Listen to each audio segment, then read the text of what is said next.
Bonjour et bienvenue dans Space. Cette année, un satellite baptisé Rosetta va réaliser une première. Il va rejoindre une comète, voler à ses côtés, puis y larguer un atterrisseur.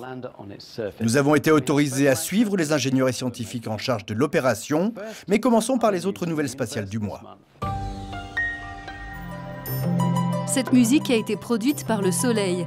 Elle est en réalité composée par Carter Live, une station de radio d'un nouveau genre qui traduit l'activité solaire en son.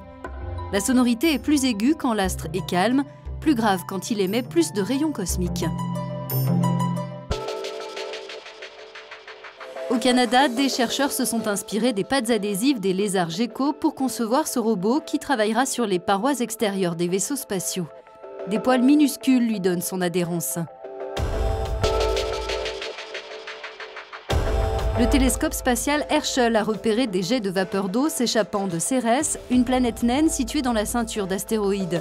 Ils proviendraient soit de la fonte de la glace près de la surface, sous l'effet du Soleil, soit d'une activité volcanique interne à cette planète. Il y a quelques jours, la sonde Rosetta est sortie d'une hibernation de 2 ans et demi. Nous avons assisté à son réveil.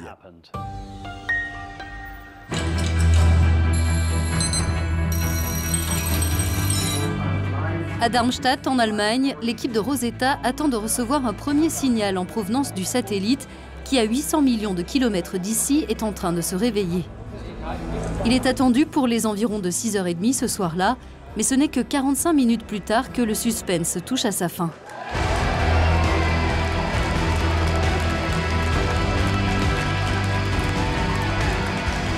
Le message émis par la sonde est minuscule, mais c'est un immense soulagement pour tous ceux qui étaient chargés de l'opération.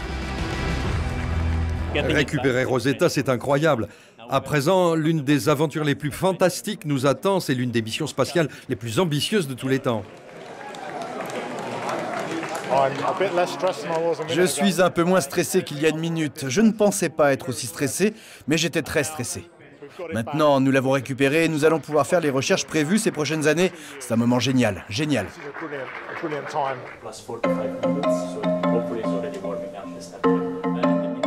Un événement sans précédent qui s'est déroulé sous les yeux du monde entier.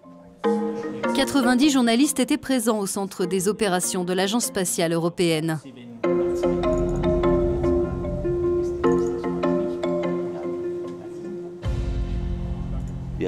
L'intérêt des médias a été exceptionnel.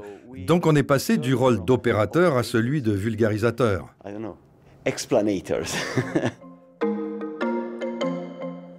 Il fallait dire aux gens de ne pas s'inquiéter, alors que nous-mêmes nous étions inquiets, évidemment. Mais nous devions expliquer que tout était sous contrôle. Ce qui vaut un tel intérêt des médias, c'est l'audace de cette mission. La sonde Rosetta se met en chasse d'une comète et lorsqu'elle aura atteint sa proie, elle passera 1 an à voler à ses côtés, en avançant de plus en plus vite vers l'intérieur du système solaire. Matt Taylor dirige l'équipe de scientifiques qui a conçu les 21 instruments qui se trouvent à bord. Ils vont cartographier et examiner la comète, mais aussi prélever des échantillons à sa surface. Pour vous montrer où se trouve Rosetta et où elle était, voici une carte du système solaire. Actuellement, en 2014, on se dirige de nouveau vers l'intérieur du système solaire. Et c'est la phase principale de la mission, durant laquelle nous atteignons vraiment le cœur de nos travaux d'étude de la comète. Cet été, nous avons rendez-vous avec la comète alors qu'elle s'approche du Soleil. D'ici l'été 2015, elle se sera approchée au maximum du Soleil. Elle entrera dans sa phase la plus dynamique, pendant laquelle elle rejettera des tonnes de matériaux par seconde. Une mission aussi complexe nécessite l'attention constante d'ingénieurs comme Armelle Hubault. Elle fait partie de l'équipe mobilisée 24 heures sur 24 et 7 jours sur 7 pour le pilotage de Rosetta.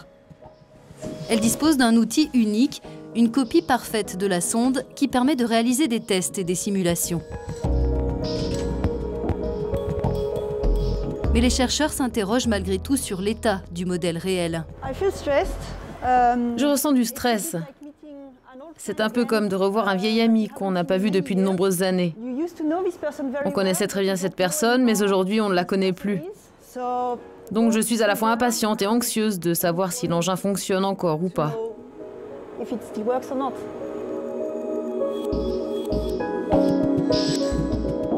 Dans Dans ces conditions, le meilleur moyen de faire de nouveau connaissance, c'est de communiquer.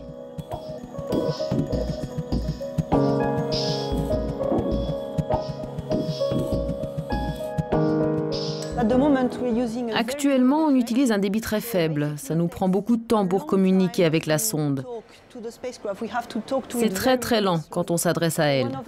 Donc l'une de nos premières tâches consiste à changer le mode de communication pour que nous puissions parler beaucoup plus rapidement.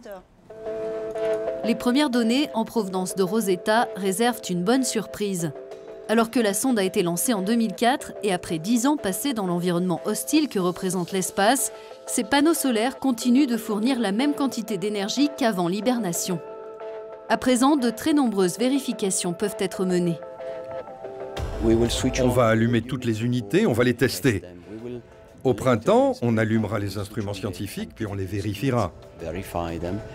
Puis on passera à la détection de la comète. On veut faire en sorte que les caméras qui se trouvent à bord voient la comète pour qu'on puisse agir sur la trajectoire du satellite et le diriger dans la bonne direction.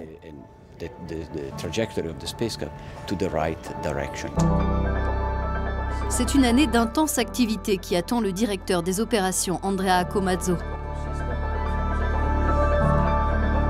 Le lendemain du réveil de Rosetta, il vérifie avec ses collaborateurs la mémoire informatique de l'engin, traque les bugs et entame une longue série de procédures. Les prochaines étapes sont les meilleures de la mission. Atteindre la comète, l'accompagner, l'observer, nous prouver que l'on peut le faire en peu de temps et voler à faible altitude au-dessus de sa surface, voilà ce que nous devons encore faire. Le défi est immense. Rosetta ne volera pas dans un espace libre. La sonde évoluera autour d'une boule imprévisible de poussière et de glace de la taille du Mont Blanc. La mission mettra à l'épreuve les équipes techniques, mais elle devrait aussi faire progresser la science de manière spectaculaire. Ce n'est pas juste le fait d'en apprendre plus sur cette comète, on touche du doigt la manière dont le système solaire s'est formé, dont la comète a alors évolué, et on peut faire le lien avec la formation des planètes et leur évolution initiale.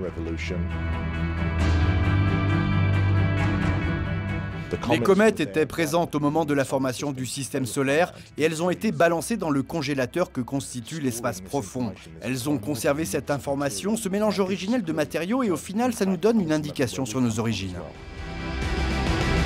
Nous suivrons l'extraordinaire périple de Rosetta tout au long de cette année sur Euronews, de la première image que nous aurons de la comète jusqu'au moment où l'atterrisseur se posera sur sa surface.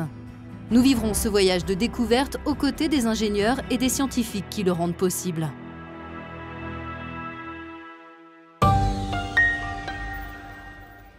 La prochaine fois dans Space, nous prendrons des nouvelles de l'équipe de Rosetta et nous parlerons des astéroïdes qui s'abattent sur la Terre et des satellites qui se percutent en orbite. Quels sont les risques? Comment faire avec? À bientôt.